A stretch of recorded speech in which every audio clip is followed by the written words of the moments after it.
Yo guys, what's going on? It's Sparsh going back today with another questions video.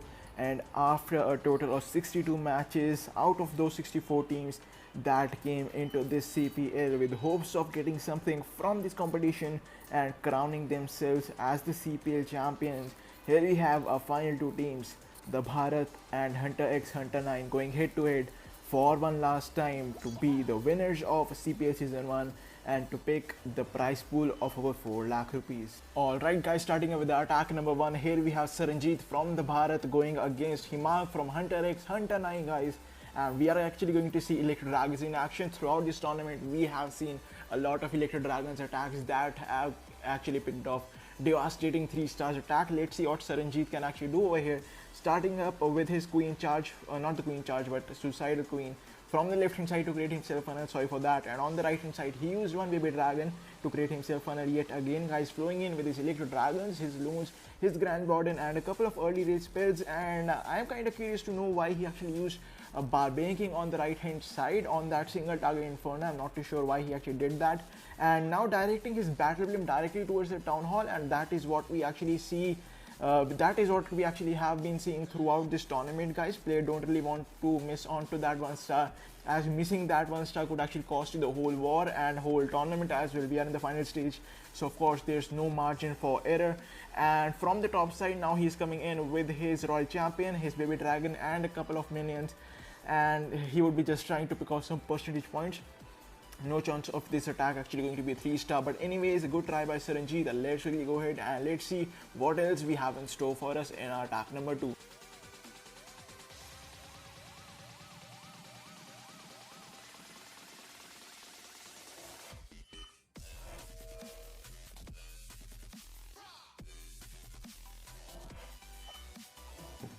Alright guys, moving into attack number 2, and not gonna lie, this attack could have been one of my favorite attacks from this whole tournament guys, but let's see what actually went wrong in this one. From the left hand side he would be using his king to clear down the enemy queen pretty easily guys. From the bottom side he's going to use his queen to swap down that town hall and securing the first star early on. From the right hand side now he's going to come in with his ice golem, and with that ice golem he's actually going to come in with his royal champion as well and would be clearing that whole compartment all by itself guys. Now coming in with a few loons, and behind the loon is going to be a battle blimp, and a battle blimp would be actually deploying dragon and a few loons that would be clearing down the CC and also picking up a few defenses guys. Now from anti-clockwise direction he's going to come in with the Lalo, and you can see we don't really have a lot of splash damage guys. Okay, we have splash damage, but that is not a lot that these loons and lava hounds can't actually sustain. As looking at our army, we still have 3 free spells and 3 haste spells guys, and these loons are a lot in number, but unfortunately they are kinda lacking their tag right now, and this was already looking like a 3-star to me. But I don't know where the things actually went wrong. We had the splash damage over the scatter shot and visit tower, but yet again guys, wasn't like a lot that these loons couldn't have actually gone through. But yeah, the loons would be actually falling short on that archer tower, that expo and that Tesla towards the back end, and unfortunately this wouldn't be going to be 3-star. 100% credit for trying this attack on guys. I haven't actually seen a single 3-star with Lalo throughout this tournament, so you know it's kinda rare using Lalo and getting a triple on Town Hall 13. But anyways guys, this is pretty much it with this attack. Let's quickly go ahead and move towards the next attack.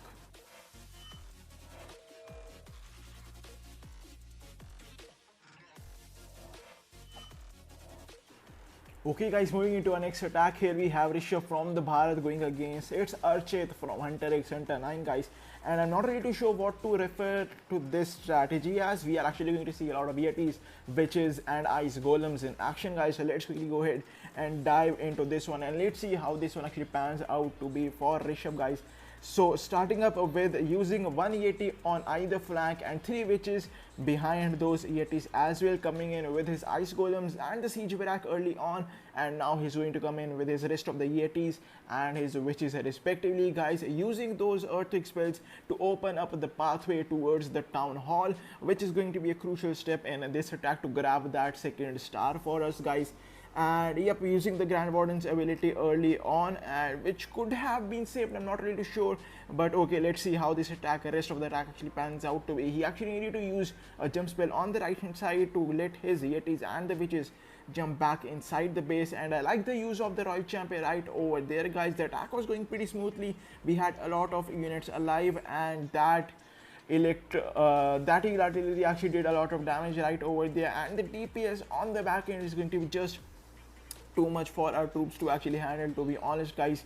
And Rishabh won't be settling over here for a 3-star, picking off 2-star, and around I think 85% is what I can say. He can actually probably pick 85%. Let's see what percentage he picks out. Definitely not going to be 3-star with that amount of DPS at the back end, guys. But anyways, again, good try by Rishabh. Let's move towards our next attack.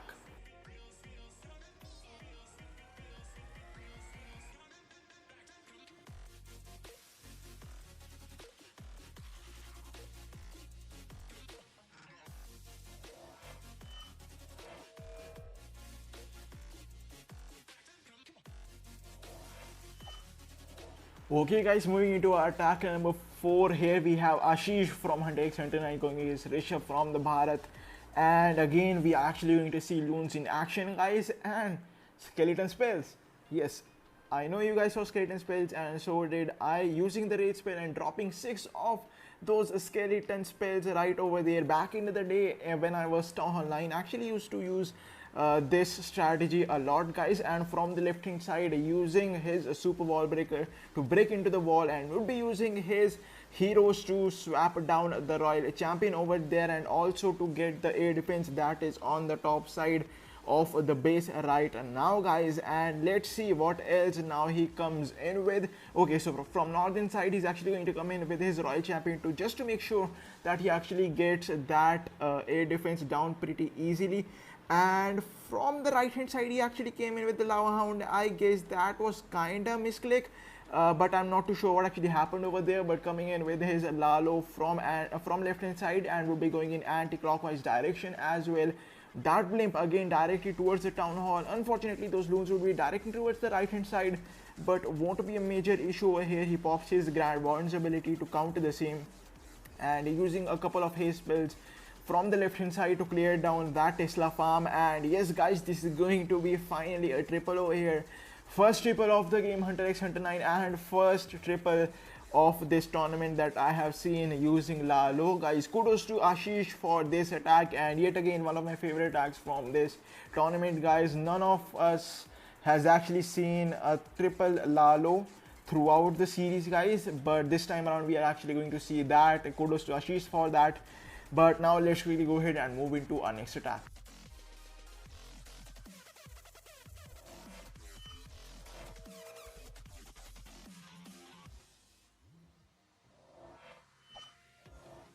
Okay, guys, here we have HunterxHunter9 have actually taken the lead. Let's see if Arbaz Khan can actually balance that lead by taking off a 3-star over here. And this strategy is what I can call is somewhat between a Yibo V and a Yeti Smash, guys. So let's see how he has planned the attack and how he executes his plan in the attack, guys. So starting up with his Warden Walk from northern side of the base, and using a couple of loons to tank for his healers and to take down any possible seeking aid mines that could be waiting his Grand Warden down over there, guys. And let's wait for a couple of seconds. He is actually going to use a couple of minions on the left hand side to create himself a funnel as well, and he's actually going to invest quite a few amount of his housing space in to create that funnel, guys. He actually used a P.E.K.K.A and a couple of witches with that Barbarian King to set himself a funnel, and that baby dragon, which I feel wasn't too necessary over there. But anyways, let's really go ahead and see what else we have in store for us. Now we have our Yetis and our bowlers coming and making their way towards the core of the base, guys. The raid spell is down, and behind those troops we have a battle blimp coming in that is again going to be directed towards the town hall, and using a freeze spell to freeze down that town hall and the Inferno Tower that is behind the town hall. It is going to drop us some more Yetis, guys. But unfortunately, the DPS, like I have actually mentioned in my last attack, the DPS on these Town Hall 13 bases towards the back end is a lot. If you don't really have any tank for your troops, they are actually going to melt down pretty easily. From the right hand side, use the Royal Champion, used its ability, would be picking off with just a few percentage points over there, and a few loons were used for the same purpose. Now he's actually going to use a couple of wizards to get some more percentage points if possible, guys, and this is going to be pretty much it for this attack. Let's see if they are actually going to make a comeback, or HunterxHunter9 are going to increase their advantage on the Bharat in the next attack coming up.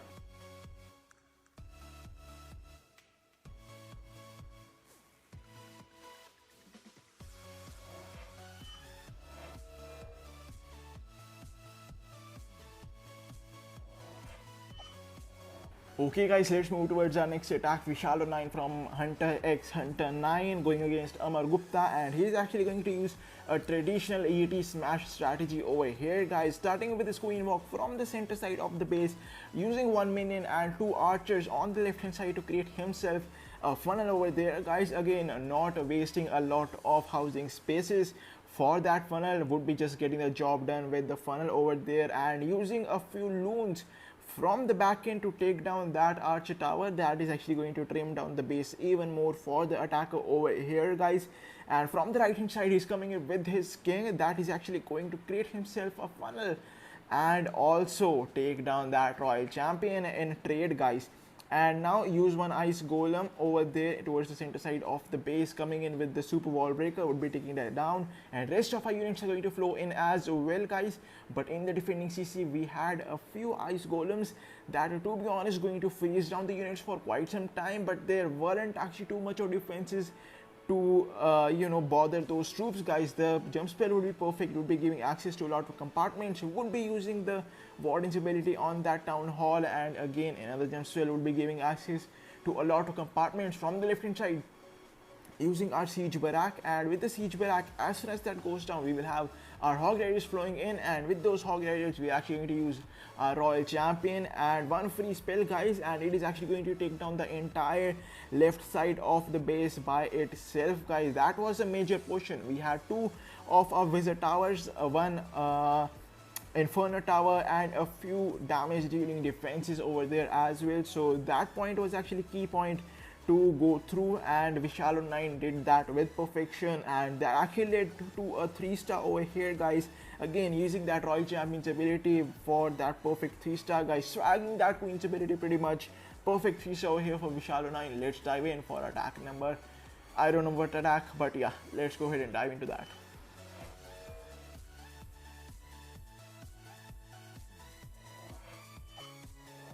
Alright guys, next up we have Amar Gupta from the Bharat going against Ashish from HunterxHunter9, guys. And at this point of time, Bharat are actually coming under pressure, guys. HunterxHunter9 have picked off 2 triples against the Bharat, and they have 0 triples in the bag so far, guys. Using a baby dragon on the left hand side to create himself a funnel, one electric dragon on the right hand side. The rest of his electric dragons and his loons are going to flow in pretty much smoothly, guys. We'll be using a couple of raid spells early on along with that warden's ability, because the DPS that we had over here, guys. The battle blimp now forced towards the town hall would be dropping yetis as we usually see in these kind of attacks, guys.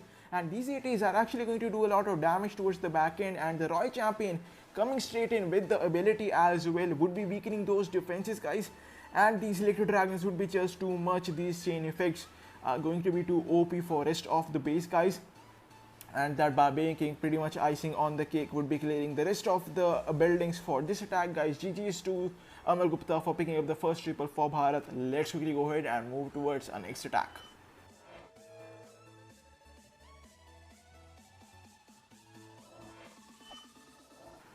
Alright guys, we are reaching towards the business end of this finale with over 3 attacks left over here. Just 3 attacks left over there, guys.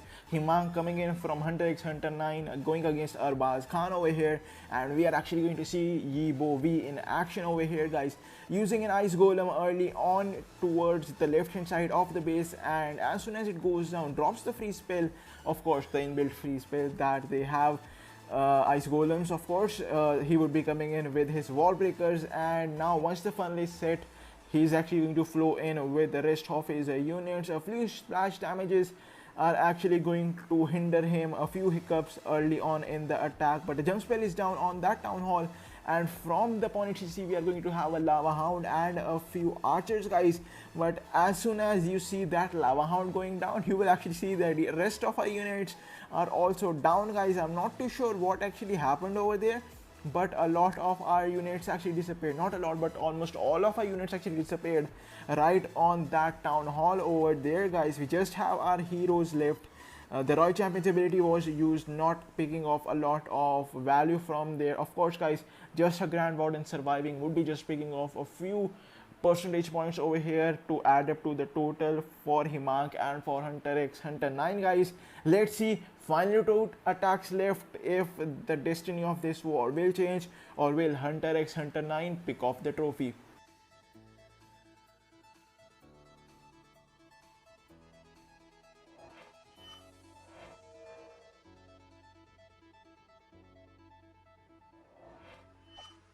Alright, guys, this is going to be the final attack for the Bharat Patel, coming in against Vishal 09 and hybrid strategy. First time around in this war we actually going to see hybrid strategy over here, guys. Starting up creating a funnel by using the baby dragon that we usually see, you know, the troop that most of the people use for funneling. And yep, starting with the queen charge, he would be opening up the compartment using that wall breaker over there. A few loons walking towards the right hand side would be helping that queen to, you know, take down the buildings, and also to protect those healers from those seeking air mines. The queen charge is just going to do fine over here, would be soaking up a lot of DPS, but since we have those healers and those raise spells and that one free spell in the bucket, the queen is just going to be fine, guys. But only you can see that we have actually used over a minute on our queen charge. This could be costly for Patel. Of course, we don't really want you know, to fail on time when you have cleared all the base, but due to time you actually fail on a base, that actually hurts a lot, guys. But the base has been trimmed down. Use that king on the right hand side to trim the base down even more, coming in with the Royal Champion, with the Grand Warden, with the miners and the hog riders. Unfortunately, a lot of DPS over there, and his hog riders are going to melt it down pretty easily down over there. Onto the town hall directed a battle blimp that's going to take down the town hall all by itself, guys. A lot of miners are still alive for us over here, and those EATs are alive from that battle blimp as well. The healers are doing their job pretty well as well. We still have the abilities on our queen, we still have the ability on our Royal Champion, and a few loons coming from the backside to assist our heroes over here, guys. And let's see if this could be 3-star. Nope. As I said early on, guys, a lot of time actually invested on the queen, and unfortunately he wouldn't be picking off a 3-star, high 2-star though, but not the 3-star. Now the attacker actually has to pick just a 2-star to have the tournament all theirs.